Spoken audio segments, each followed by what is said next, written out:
So good morning, good afternoon, or good evening from whatever place in the world you are joining us today. Welcome to the academic conference, Safeguarding Press Freedom in the Midst of Journalistic Insecurity, Perspectives from Academia, which is being held in the framework of the commemoration of World Press Freedom Day 2024, led by UNESCO, whose venue this year is Santiago de Chile. Of course, on behalf of the host universities of this event, Universidad de Chile and Pontificia Universidad Católica de Chile, we would like to welcome you all to this panel. We would like to remind you to those interested to ask questions to the speakers. Will be a time, we hope, at the end of the four presentations. Those connected online, please write it in the comments section in Zoom. And from those with us here,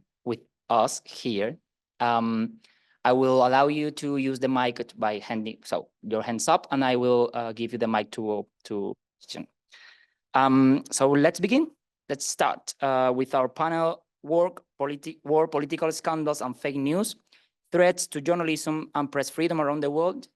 In which we will have four presentations. Each one will last a maximum of 10 minutes. And I will let the presenters know, I already told them that, when they have 3 and 1 minutes left and when they should finish. So we begin with the presentation entitled War, Political Scandals and Fake News, Threats to Journalism and Press Freedom Around the World, the Case of Austria, by Dr. Thomas Birkner, professor for journalism at the Paris Lodron Universidad, Salzburg. I hope I say it right. Of the Department of Comms of this university. He researched on journalism, political leadership, sports communications, and comparing media systems. So the floor is yours, Professor Thomas. Wonderful. Yeah. Hello, everybody. Thanks for joining us in this panel. As we've heard, we have only 10 minutes. I will start immediately. What we've when we talk about Austria and compare it with the other world regions, we will get to see in this panel, of course, the situation regarding to the Reporters Without Borders is not so terrible as in other places, or not, but still, especially if we compare Austria with Germany and other European countries, it has the situation has declined in the last couple of years, and I'll try to tell you why. This is from last day's publication of the Reporters Without Borders. The new figures are out, and Austria is like 32nd in the world, and this has to do with 2 observations the Reporters Without Borders have, and we as journalism researchers can back this, that Austria, one of the major problems in Austria is that the tabloids have a large readership, of course, and therefore they receive the lion's share of state funding. And regarding politics, it is obvious that they there are a lot of attempts to influence the media, and it had especially grown this attempt during the chancellorship of Sebastian Kurz, and this is my field of research. José already mentioned I'm very much interested into media and political leadership, how political leaders try to use the media. They insult them, as Donald Trump. So with Trump, who had been terrible for the democracy in the US, but obviously is a field of research for us in communication studies. So when we look at the figures from the Reporters Without Borders ranking, and combine this with the people in power in both countries, we can see that with Angela Merkel, we had Germany was quite good off regarding the press freedom in the country, and we can see that especially the decline in Austria in the last years happened under the chancellorship of Sebastian Kurz. So if we first keep in mind Merkel, who had been in power for 16 years, and even with her successor, who was not trying to do, trying to copy her in a way, she and he, they seem to be very, very respectful for regarding the media. They accept the role of the media as the media criticizing and controlling the politics. In Austria, there has been there had been a lot of chancellors during the Merkel era, and I want to focus on one before I go to Kurz, and it was Werner Faymann from the Social Democrats, who was the first to kind of invented what they call advertisement corruption in Austria. So he was the first to give lots of money to the tabloids, and got positive coverage for that. So what we saw in the last couple of years was what Kurz developed to mastery was really invented maybe by Faymann and the Social Democrats. So if we now focus on Sebastian Kurz, he was very, very young when he came to politics, and he was really invented some kind of new image, a cool image for the conservatives, saying that black, the color of the party, black is beautiful.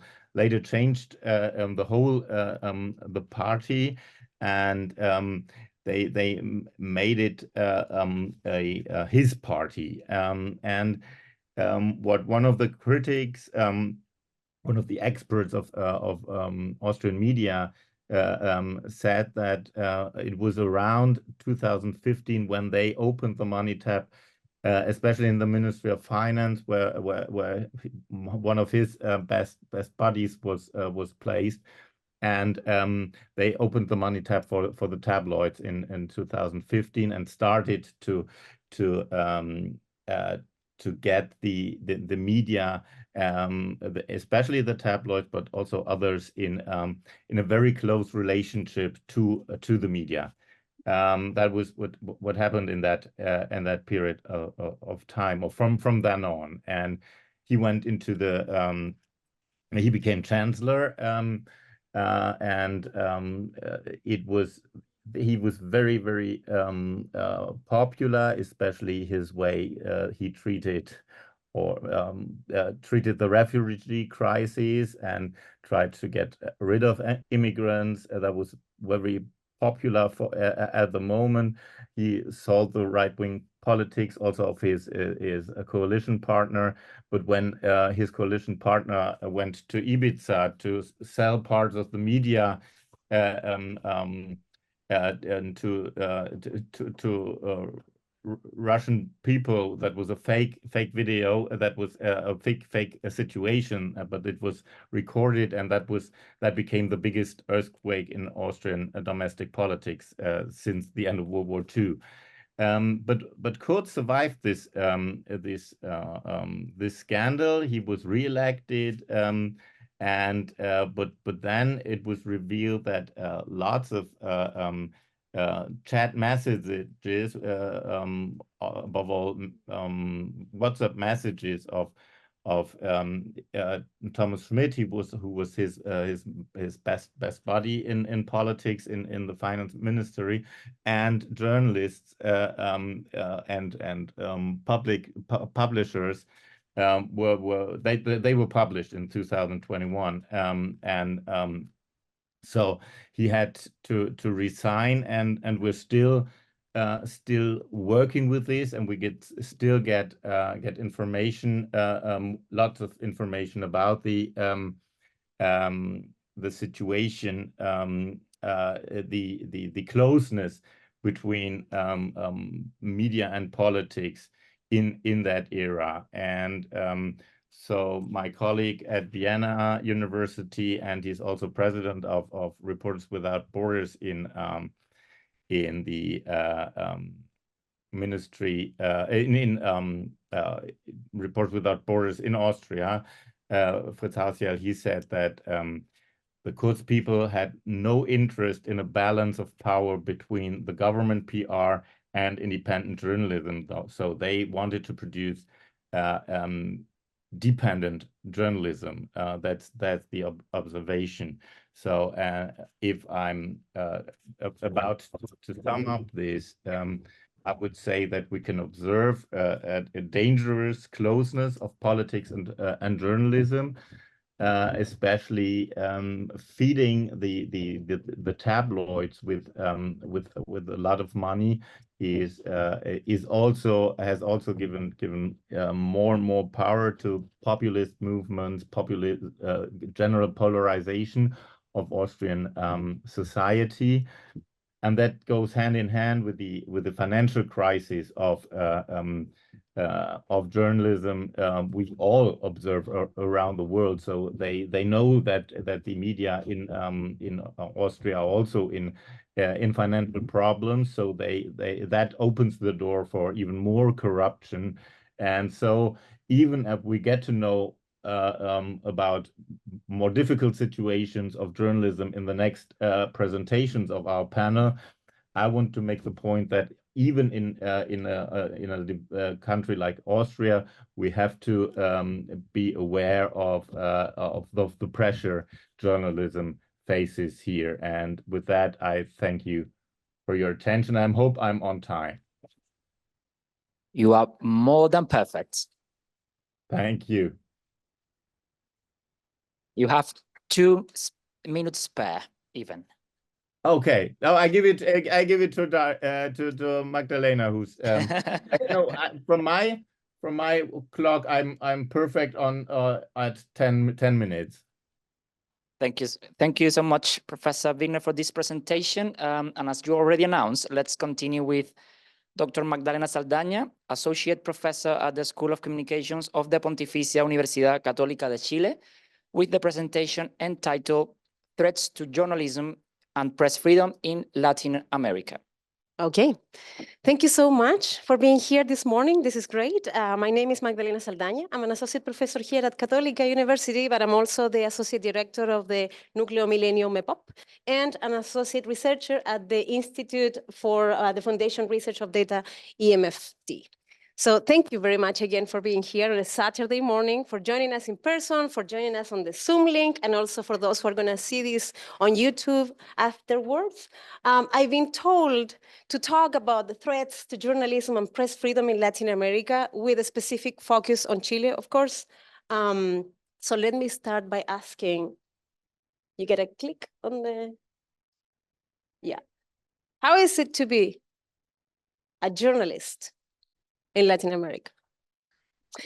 It's hard, right? So according to the 2022 reports, Latin America was the deadliest region for journalists in that year, with around 26 or 30, depending on who you ask, 26 journalists murdered while covering controversial issues. Last year, 2023, fewer journalists were killed in the region. However, the experts mentioned that there might be a spiral of silence there with people self-censoring and not necessarily communicating some other kinds of threats and harassment. So it might look better, but still it might be still very problematic when people don't feel like safe reporting threats that they are receiving. There are some countries that are more dangerous than others, right? Mexico was named the deadliest country for journalists in 2022. And we know that in Central America and the Caribbean, we have this problem as well.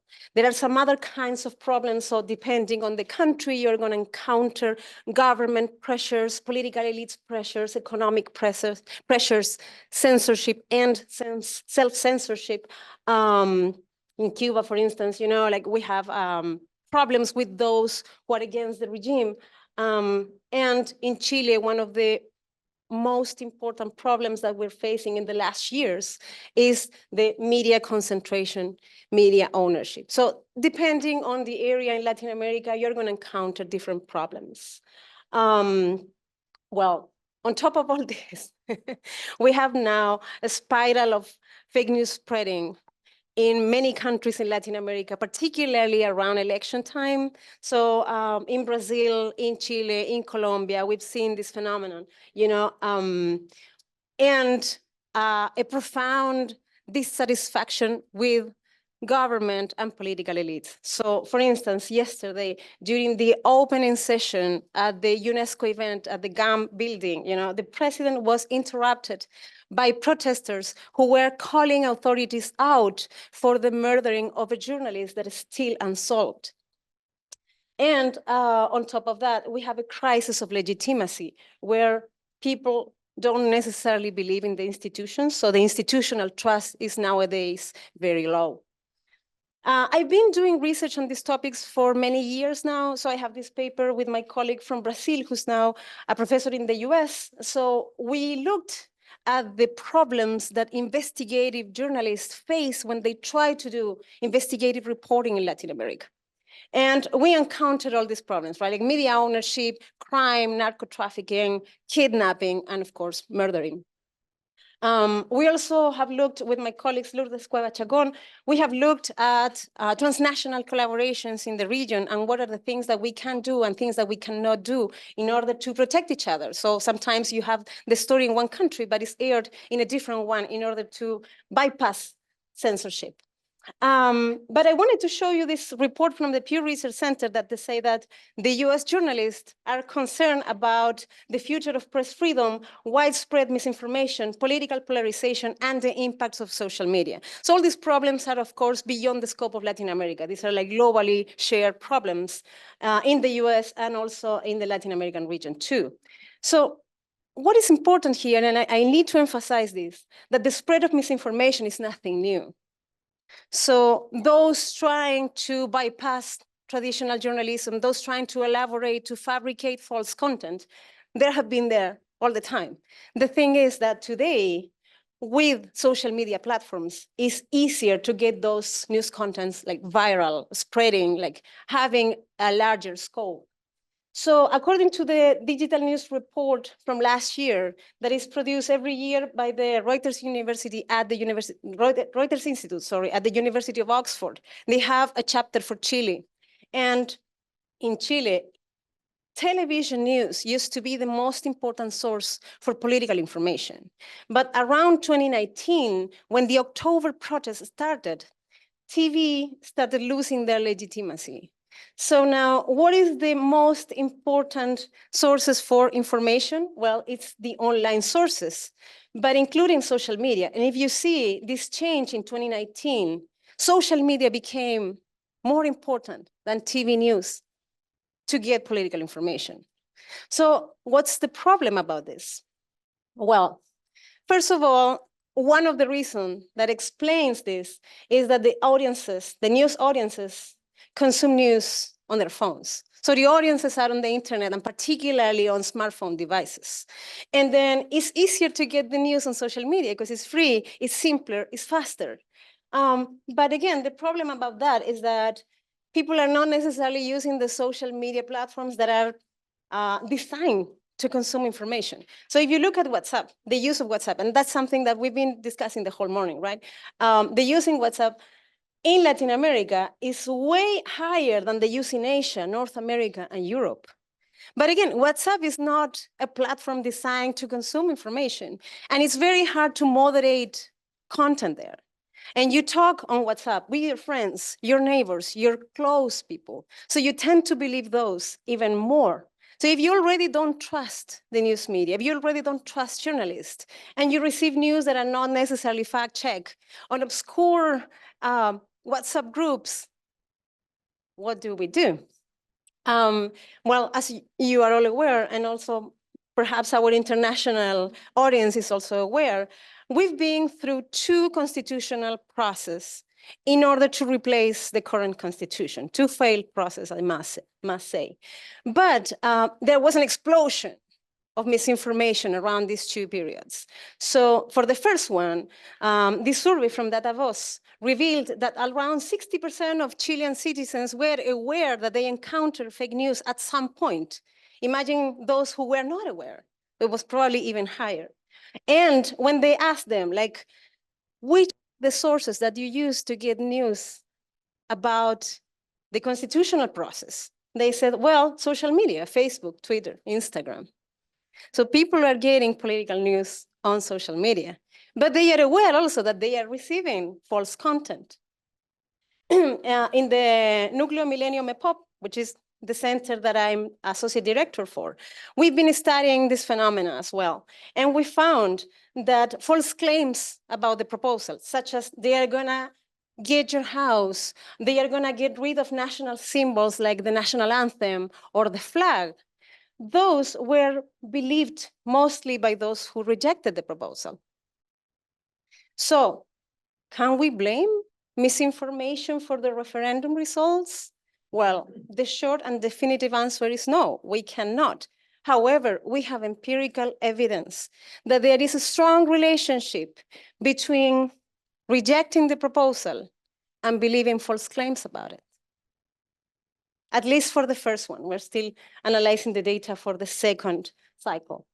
So when I'm telling you that people don't trust the institutions, don't trust politicians, don't trust political parties, this is a survey that was conducted right after the protest in October the 18th. And they asked people, like, how much do you trust these sources? And who do they trust them more? Neighbors, friends, family? Who do they trust the least? The news, the newspaper, the TV news. Those lost their legitimacy. And then they took it a little bit more during the pandemic because people wanted the opinion of experts, so they went back to traditional media, but it hasn't gone to the levels before the protest from October 2019. So what can we do? Like, what can journalists do? What can news organizations do? What can journalism educators do? Well, first of all, hold the power accountable. If you see an authority providing misleading information, you have to call them out, right? Like, that should be the first thing that we do as journalists, you know? The second thing, for the news media organizations, do you want to produce good journalism? Well, good journalism is costly. Pay journalists what they deserve to do it. So improve journalist labor conditions. And lastly, for journalists, simplify news content to the audience. One of the main reasons that people don't follow news on traditional news organizations is that social media news are easier, are faster, are shorter, very simple to digest. So let's do that for those audiences that are particularly vulnerable to the spread of false content. Thank you so much for your attention, and I'm gonna leave it here.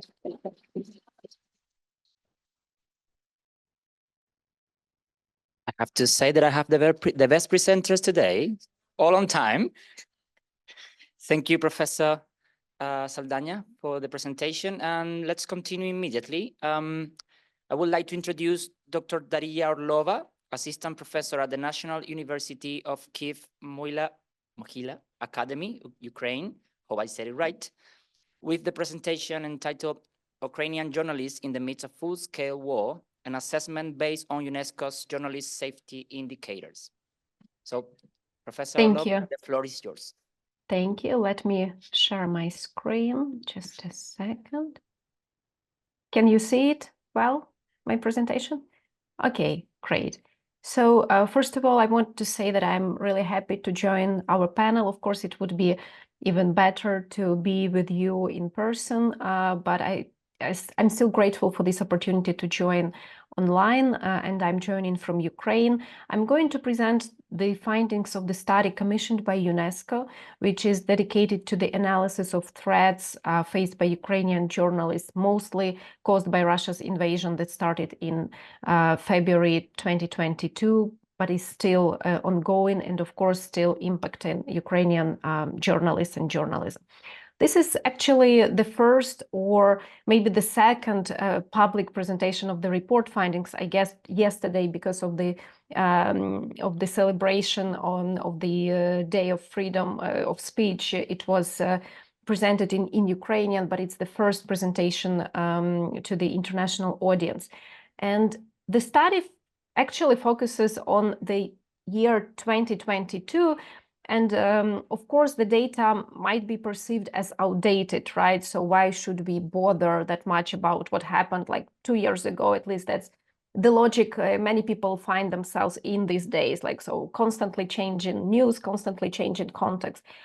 But I think that it is still very important to have a clear picture of what Ukrainian journalists faced as the war started, to be able to track the developments and also understand the dynamics of what's been happening since that time and what might happen in the future. So the study followed UNESCO's journalist safety indicators methodology, which proposes a multifaceted approach combining stakeholder interviews data with extensive desk reviews. The research team conducted 53 in-depth interviews, but also did a lot of desk research to triangulate the findings. Just briefly mention that there are like 5 categories of indicators, and each category has a set of sub-indicators, and these were all taken into consideration when we tried to draw like a comprehensive picture of what happened to Ukrainian journalists in 2022. So, of course, the full-scale invasion of Ukraine that was started by Russian Federation dramatically affected the safety of journalists in Ukraine. And as I said, mentioned safety was a crucial focus of the report and of the methodology that we used. So over the course of 2022, UNESCO confirmed the killings of 11 journalists on active duty. So that is the highest annual number ever reported for Ukraine. And actually in 2022, Ukraine was the second most dangerous country in the world for journalists after Mexico, as Magdalena referred to in her presentation. So aside from the killings of journalists, other types of violence have been reported, including enforced disappearances, torture, threats, psychological violence, abductions. Journalists and media workers faced escalating risk both while on assignment, but also in their daily lives, just as ordinary citizens, because they had to navigate an environment which was and continues to be a subject to continuous physical and digital threats. So it is also important to note that the risks that were identified for journalists were both physical and are still both physical and digital in nature, because a lot of threats and harassment happens online too. Also, a number, like dozens of Ukrainian media had to relocate their teams from those areas that had the fighting or were close to the front line. And that certainly also influences the media environment, media landscape in Ukraine. Also, another crucial thing is the and set of threats concerns the dangers for journalists remaining in the occupied areas. And here we have another problem, is that we also basically lack data. We don't know what's happening there. And that's that also impacts our understanding of the situation in Ukraine. As for the set of risks, other types not non-related directly to death threats or physical security, also Ukrainian journalists faced the risks of being drafted into the army, and we have again dozens of those who joined the army and were killed already, not as journalists but as servicemen. Of course, remain the risks associated with constant missile attacks, psychological pressure, and also risks associated with digital security, especially for those journalists who remain in the occupied areas. And as we conducted interviews, with civil society organizations that try to help those journalists, or some editors who have their people, their journalists in the occupied areas. They told us stories of how they try to really do all sorts of things to keep them secure, at least like in terms of digitally. They have different phones, they hide those phones, they use all sorts of software protection available, but still, of course, that doesn't guarantee that they will not face problems if they get caught. As I mentioned, news outlets had to relocate, and while it influences news outlets and journalism landscape in general, it also threatens the provision of reliable information to the people living in those areas. So, and due to this limited access to occupied and war-torn territories, there is a lack of full and reliable data on what's happening there, but also for people living there, they also have this deficit of reliable information that could be provided by responsible journalists. And another factor that I mentioned, that journalists can be conscripted into the army, it also influences the entire media landscape of Ukraine, because we can see already, and that was reported quite often by different interviewees, that there is a deficit of human resources, basically, for journalists. So because many journalists joined the army, some others left the country. So it also creates potentially this capacity gap in the entire media industry. So that's also something that has to be kept in mind as we analyze and observe what's happening in Ukraine.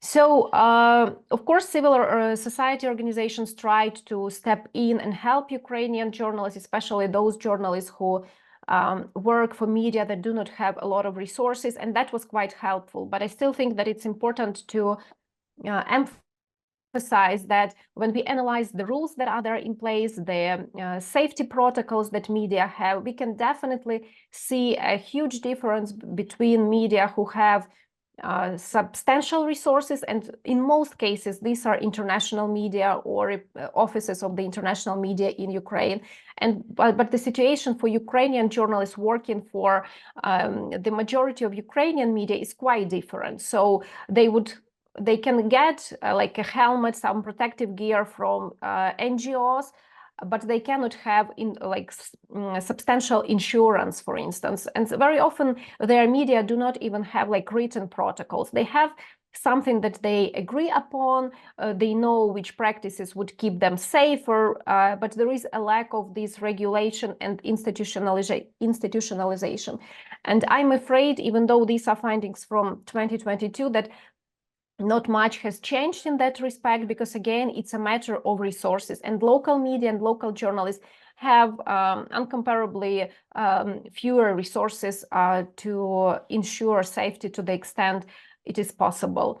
I can see that there are only like 2 minutes left, so I will just briefly say a few other factors that have to be considered. Well, first of all, of course, we should understand that there is martial law in Ukraine, and it also influences what journalists are allowed to do.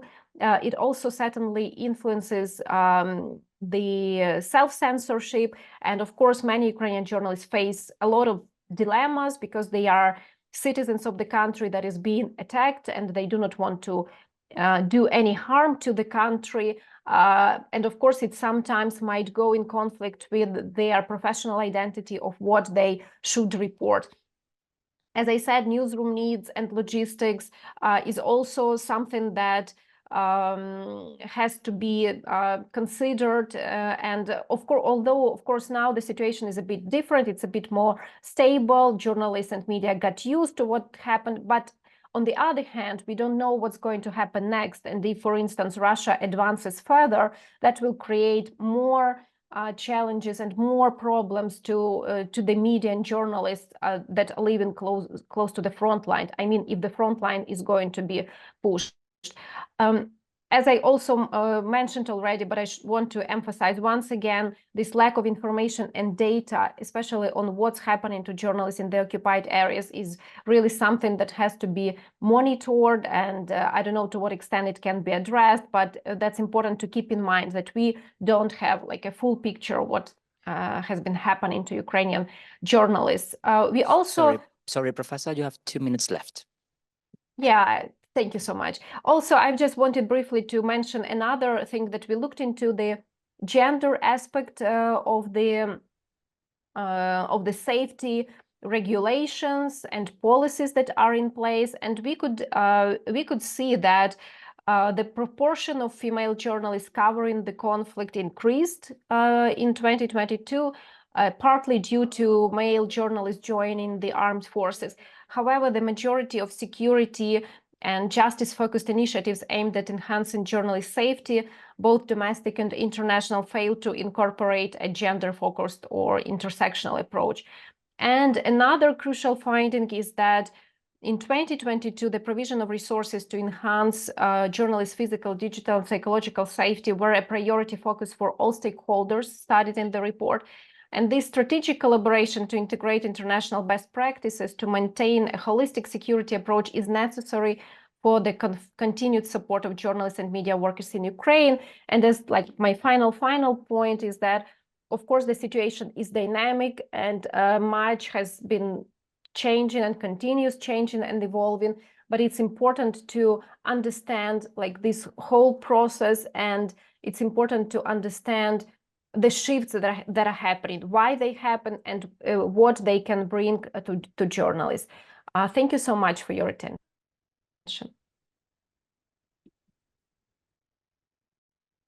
Thank you so much, Professor Orlova, for this presentation. And to finalize our panel today, I would like to welcome Aysha Agbarya, postdoctoral fellow at the Open University in Israel, with the presentation entitled Arab Society in Israel, Dynamics between Journalists and an Activist Movement in the Digital Era. Thank you very much. Good afternoon, everyone, and thank you for the opportunity to present my research here. Okay, so my research will present a different angle where I would speak about the projects that cover people and the leaders who are being covered on the media, especially in Israeli media. And I would focus on the case of an anti-crime movement in Israel. So to start with, I would speak about the Arab society in Israel, which is mostly absent from Israeli news outlets, especially mainstream media. This lack of coverage has been mentioned in several academic and non-academic publications. So in the screen, you can see the findings of the presentation monitor project led by Sikuy Ufuk organization and Hayom Ashvi website. This percentage of the percentage of Arab speakers in Israeli leading media outlets in 2021, as we see, was less than 5%, while this group counts about 1/5 of the population. On the other hand, Palestinians in Israel don't trust Israeli media and perceive it as a part of the Israeli regime and as hostile, like we can see in the socioeconomic reports released by El Galil Society in the last decade, along with other surveys and research. This establishes problematic relationships between Israeli journalists and Palestinians in Israel and Palestinian leaders who treat these media as foreign. So we basically live in the same country, but Israeli media treats news about the Arab society as foreign news, and the Arab society treats Israeli media as foreign media, as foreign journalists. It's the current study that I'm speaking about. I want to mute it. Yes, it delves into these pictures, into the dynamics between leaders of a social anti-violence and crime movement and media focusing on the perception of the movement's leaders of Israeli media. This study presents the case of the United Fahmawi movement, الحراك الفحماوي الموحد, a movement that led anti-violence protests in the city al-Fahm for 4 months and was led by young Arab men during the first half of the year 2021. After 2020, when Palestinian society in Israel lost 113 people for crime. So on Friday, January 15th, 2021, we had the first protest against violence in al-Fahm. It included blocking 65 streets, a central street, and clashes between the protesters and the police. And the protest was the first organized protest initiated by the movement, who declared their intention to oppose violence and crime by holding law enforcement accountable for reducing violence, as well as engaging in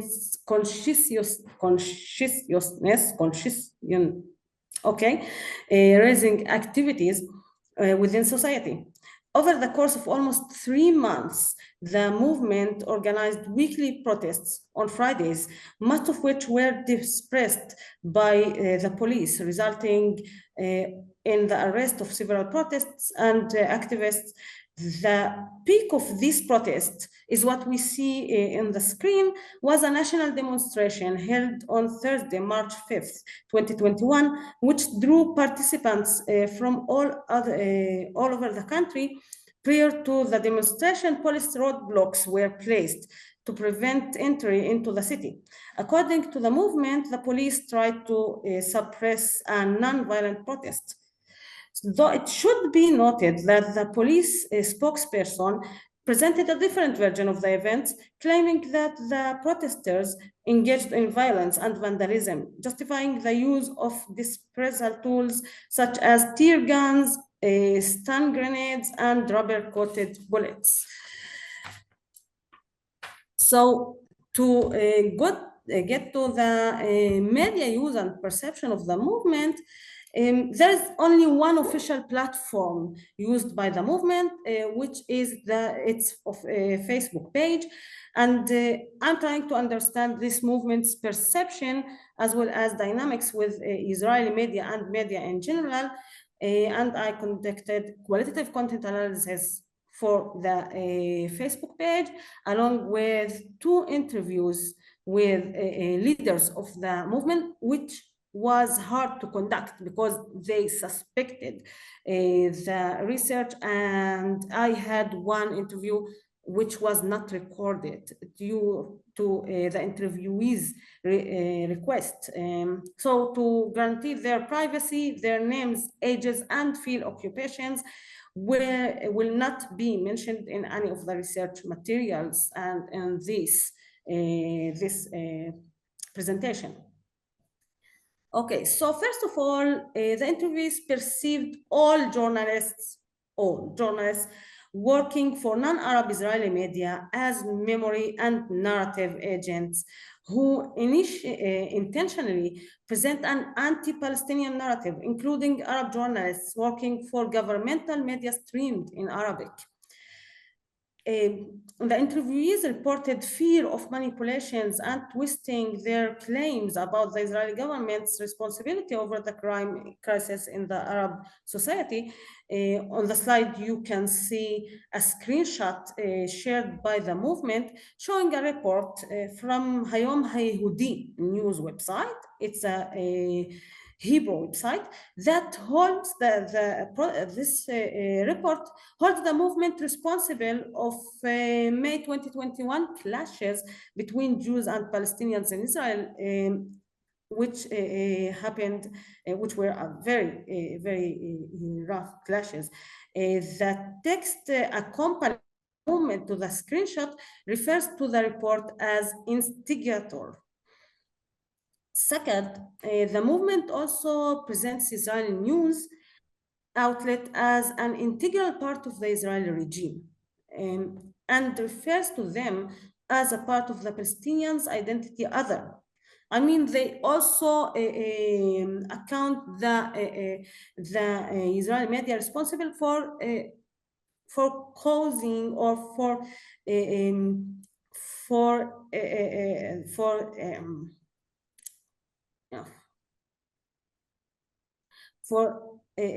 discouraging protests against violence. For instance, Israeli media are referred to as their media on the posts by the movement. They don't even mention who are their media, whose media. It's their media. You already know who is these others on the movement's Facebook page. Othering Israeli media can be included with othering Israeli law forces and governmental bodies. In another paper, I refer to this othering as an essential part of presenting Palestinian identity by the movement. In the slide, you can see an example where the movement refers to Israeli media not only as the other who is, but also they later refer to them as those who who are spreading frustration to stop the protests. This is their goal. So we don't have anything to do with them. We should not cooperate with them. Third, the existence of new media and Facebook platforms as an alternative to traditional news outlets is a factor that galvanizes the movement to reject any collaboration with Israeli media because they believe social media is a direct channel to contact their audience. We can witness such perception of news and social media among protests organized around the globe that perceive social media as alternative journalism, especially protesters who try to introduce a narrative that is different than the one told on mainstream media. And fourth, the interviewees summarized the perceived Palestinian journalists working for local Palestinian news, outlet, and foreign journalists as allies who are trustworthy to deliver the narrative and claims they present. I would note again that the movement leaders refused to collaborate with Palestinian journalists working for Arabic-speaking Israeli media. Okay. Overall, the movement perceived journalists as agents who mediate a historical narrative and journalism as part of the regime they resist. By refusing to collaborate, categorizing journalists into hostile and allies, and using social media to reach their audience directly, the movement questioned the democracy of the country itself, as the media is presented as a representative of this country, regardless of its degree of independency. At last, I would like to note, it is important to mention that different organizations and movements with different political orientations and different dynamics with media do exist in the Arab society in Israel. The United Fahwa movement is a case of a solitary movement, which is interesting by itself. Yet examining other movements helps us gain a broader view of Palestinian-focused anti-crime movements and map Palestinian media dynamics in Israel, generalizing to speak about dynamic between media, between journalism and activist social movements, strategies, and how our perception of journalism can affect our demands as a movement and also ways and strategies we use. Thank you very much for listening, and I hope I was on time.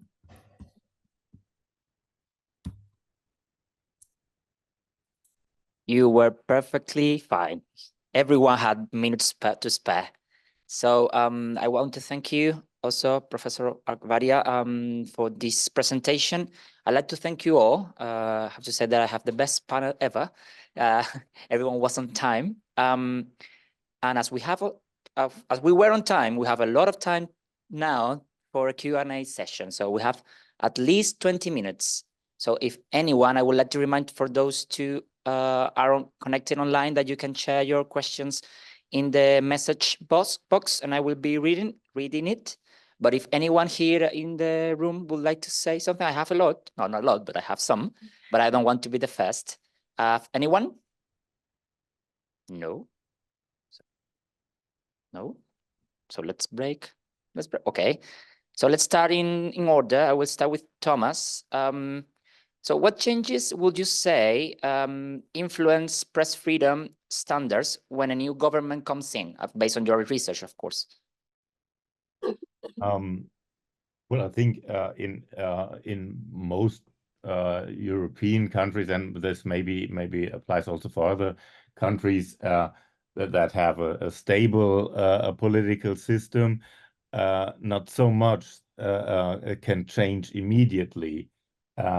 The situation in Austria was or is so special because the way to try to influence the media, especially tabloid media, via buying advertisements on their pages, and so that they can and then try get favorable coverage that has a long tradition. And I think another government will not change this. It is too perfect for politicians to have this opportunity to buy coverage or think they can buy coverage. So I'm not very optimistic that a new government would change that.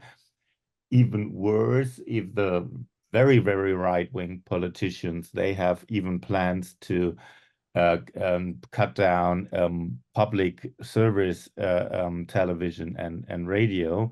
So we would even expect that it's getting worse than better. So that would be my expectations for the future. Thank you, Thomas, for the answer. Anyone? I can follow, but I will.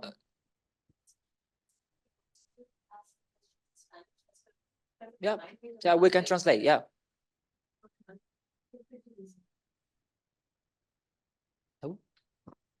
I will continue. So, for Professor Magdalena, so according to your past research, how would you say trust had influence and continue to influence press activity in Latin America? You have to come here.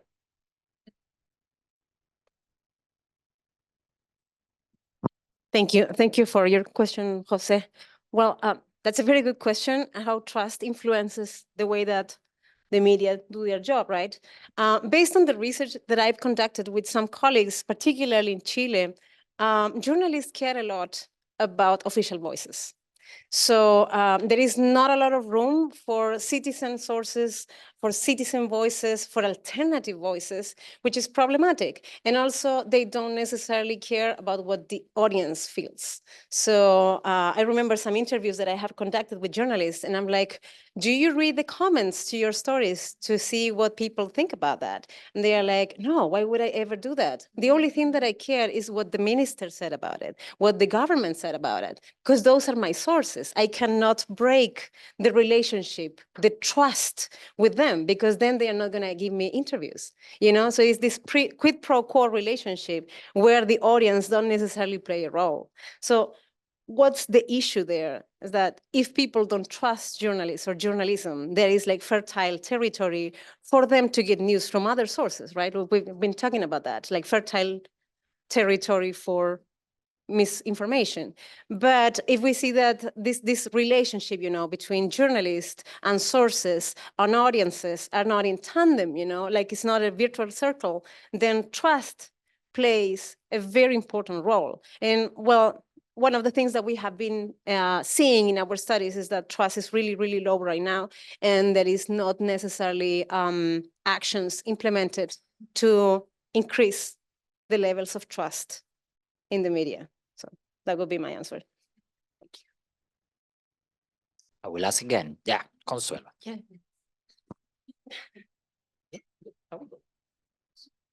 To the camera? Okay. Hello. My question is for Dr. Professor Orlova. Yes. I wanted to know, because you, of course, you talk about journalism and how it's how it is to be a journalist in Ukraine right now, where there's a war situation. But I wanted to know about the context before the war. How did the media work and how the journalism? Because I want to know if it has changed. I mean, it must have changed. But I want to know the context before the war, please. Thank you so much. That's a very good question. And if we had to do a research on safety of Ukrainian journalists before 2022, I assume that we would say that the biggest threats would be at that time were for journalists doing investigations, investigating corruption, misgovernment, and stuff like that. So otherwise, I would say that the landscape in Ukraine has been it has provided quite a lot of freedom to journalists, but again, of course, with some restrictions, market-driven restrictions, because most of the mainstream TV channels have been owned by big oligarchs, by businessmen with political interests. So of course, that also impacted the way journalists could work. But at the same time, there have been quite a number of independent online media outlets where journalists could work and not fear that much of threats for their work or restrictions to their work.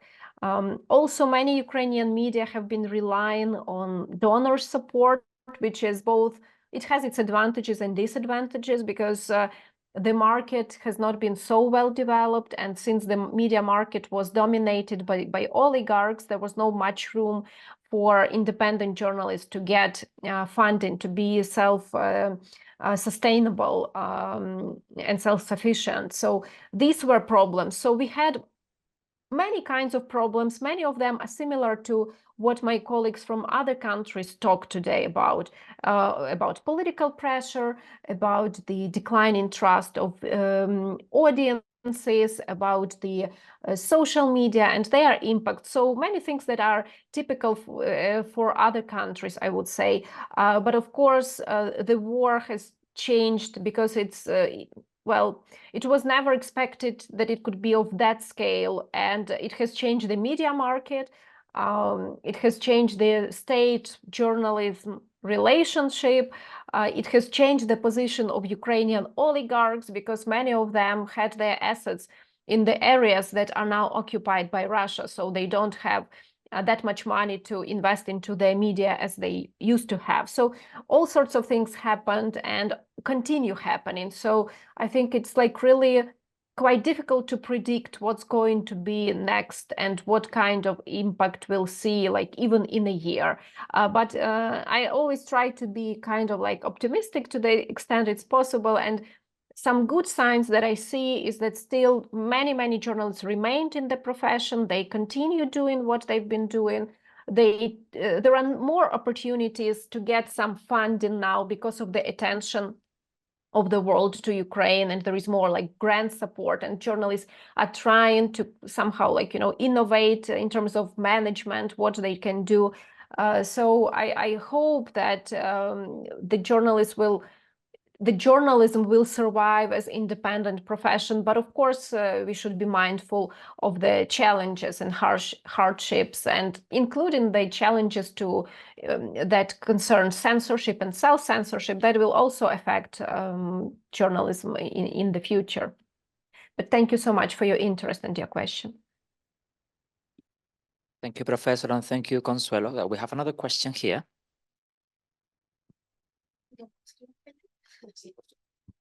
Una pregunta para la profesora Saldaña.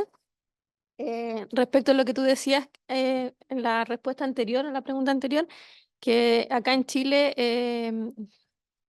no quiero usar la palabra genuflexo, pero somos muy dados los periodistas a respetar demasiado la fuente oficial, la fuente autorizada.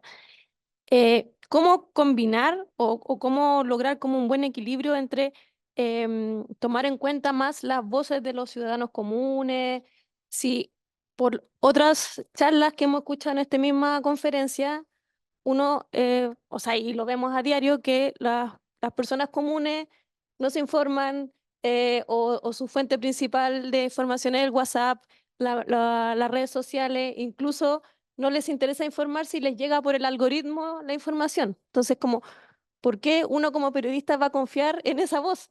Por ejemplo, o sea, no sé, a mí en los últimos meses de verdad me ha impactado mucho las noticias que van apareciendo, no como en perfiles de Instagram comunes, sino así 24 horas, cooperativa. Es como, me acuerdo en el verano, era como una pareja como noticia y que fueron varios días que una pareja que después de casarse se fue en metro y le dieron como bombo.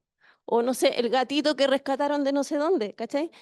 Entonces, ¿cómo dar con ese equilibrio de pescar también a estas voces de ciudadanos comunes y corrientes, pero a la vez educarlos? No sé, ¿se entiende? Y sé que me va a complicar la pregunta. Estoy tratando de combinar como hartas mesas también.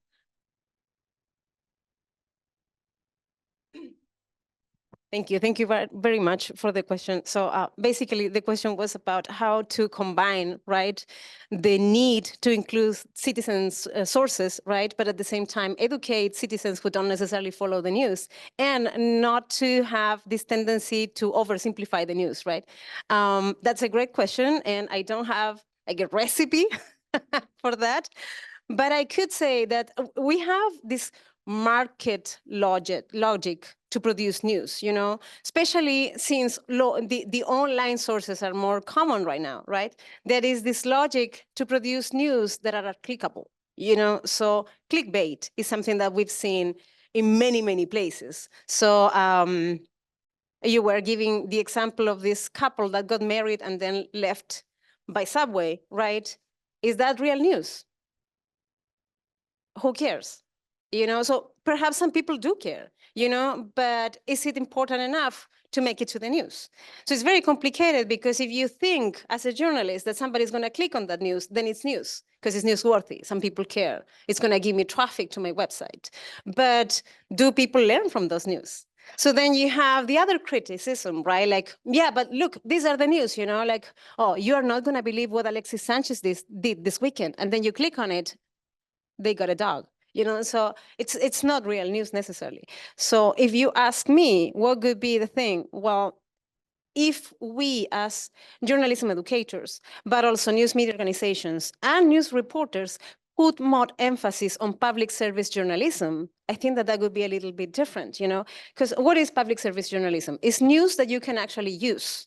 So you can make decisions based on those news. So they help you to navigate through, I don't know, social issues, political issues, election times. And I don't necessarily see that happening, you know? So again, I remember asking a journalist, like, who do you think reads you? And he's like, well, the politicians read me. Not even my mom reads me. So it was a political journalist, you know? So again, like, if you don't necessarily have that tendency to inform the public and to inform them to make educated decisions, well, then it's really hard to know or to change that mindset where you see the public as a source as well, you know? So I don't feel like I answer your question, but I do think that it's a very necessary reflection to make about it. Yeah, thank you. Thank you, Professor, and thank you for the question. I would like to ask, before continue, I would like to ask a question to Aysha. Thinking on what you just said and what we have heard or read, how would you say would be possible to mitigate in this scenario that you describe disinformation, or try to effectively share reliable information? So it is a complicated situation where different people, and sometimes different groups of journalists and different groups of the population perceive different information as fake and as disinformation. I mean, for example, in our case, we're speaking about one event where it is covered by 3 media outlets as 3 different stories. This is what happens when you have populations that are clashing with each other, and when journalists comes from different backgrounds. For example, in our case, we have the Israeli journalist, the Israeli Jewish journalist, the Israeli Palestinian journalist, and the Palestinian journalist. Every one of them needs to navigate different narrative, and they speak and tell different stories. So I am not sure that you can define disinformation in such cases, because it's all about perception. And now with the current war, I believe the situation would be much, much harder.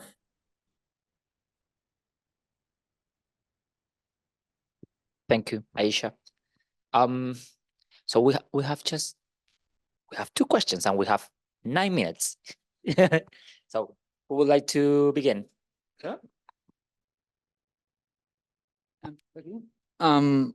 I have a brief question, but it is general for every one of you, and it is about the perspectives, because all of you talk about your different conditions about around different parts of the world, about journalism and conflicts, but all that was about yourself. So I want to know and to understand more about your own perspectives about journalism, but in this part of the world, I mean Latin America, but from your own perspective, because of course around the world is completely different, but our perspective about our own phenomenon is completely different. So I would like to know how do you see this phenomenon on this side of the world?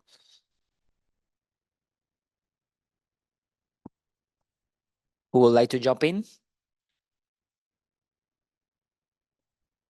Any? Thomas? I can. It is very, very difficult, of course, to evaluate or to judge the situation of journalism in Latin America, especially if it's as it is a very, very diverse continent with many different forms of journalism. But what I know from literature and also from exchange with Magdalena and other colleagues from Chile and other countries, I can sense that that also media ownership is a very, very, very important issue that should be reflected on in many cases. Also the political tensions, also corruption in a way. So financial issues, I think, are always very, very important. And then that there is this, and we could see when we see Dariya and Aysha talking about media and journalists there, that how much strength, courage, and motivation and power it needs to work as a journalist in difficult situations. And of course, from a European point of view, we can say that journalists here are very, very safe, and as Magdalena showed, it is not, for example, in Mexico and in other parts. So I feel from our perspective, and maybe Dariya and Aysha can jump in, but can see that also it is we have a lot of respect for people who work as journalists and who are try to be critical observers of the politics, and especially of economic influential people in your countries, in Latin America. Yeah, I can jump in briefly. Well, first of all, I need to say and confess that I really don't know that much to feel confident to say that I have an opinion or I have some observations. I've been like reading more like general literature and reports, something that that gets into news reports. But I also wanted to join Thomas in saying that journalists who continue working despite very precarious conditions, and I can sense that journalism is a precarious job in many places in the world. So I also share this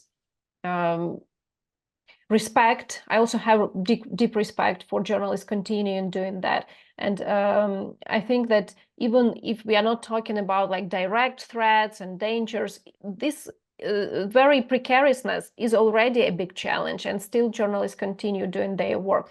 But also I think that despite all the differences, we can see how many challenges are common for not just even for journalists, but for people in general and for public. And what Magdalena shared about like social media and their rise and the number like of people relying on social media and their perception of what is trustworthy, what is credible, what is not. I could really relate to that, judging like on what I'm seeing around in Ukraine.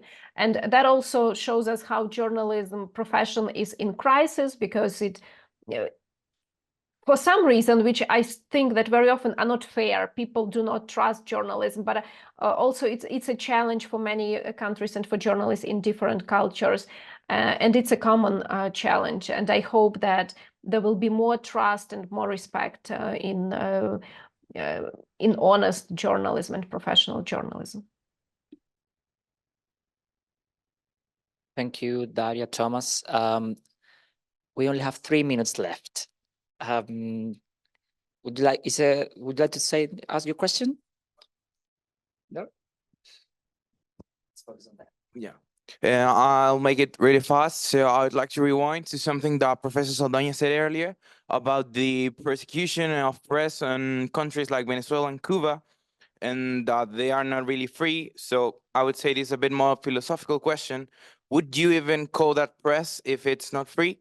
Or that would stop being real press, more like, so I would like that.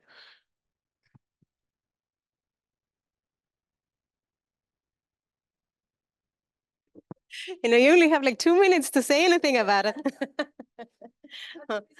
That's a great question. As you say, it's like a more like metaphysical question, right? Like it's really the press, if it's not free. Well, I guess it is, right? Because otherwise we wouldn't have an index to measure how much freedom we have as a press, and we're celebrating that too. But yeah, like are news the news if they are fake? It's like an oxymoron. So it's very interesting. I think that I have never thought about it, to be honest. And the only thing I could say is that we wish that every country could have a free press, because otherwise, what is the freedom to educate people and all the things that we've been discussing this morning, right? That's not even possible. We are aware that some countries have a press that depends entirely on the government, and if you are the anti-regime press, then it doesn't work. But yeah, but again, like I haven't even thought about it, so I really appreciate your question. And again, I hope that every country could have some freedom at least to educate people. Thank you. And I'm going to take the liberty to also thank my co-authors in this panel. We've been working on this panel for very long now.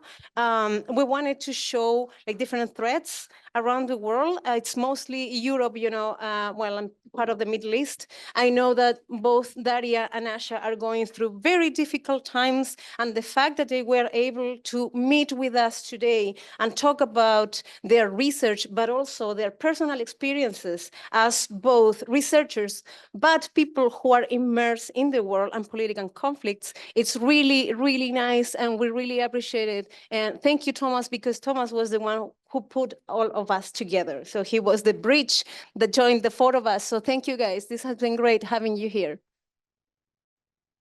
Thank you so much. Thank you. Thank you very much. Thank you. Thanks to everyone. Thank you, Professor, and thank you for your words. And I have the challenge now to finish in 20 seconds.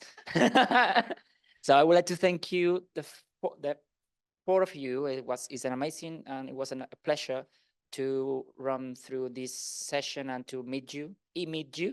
And of course, it's a real pleasure, even more real pleasure to have you all here, all those connected with us tonight. We finished the panel now, but please join us in the rest of the sessions that we will have in the afternoon.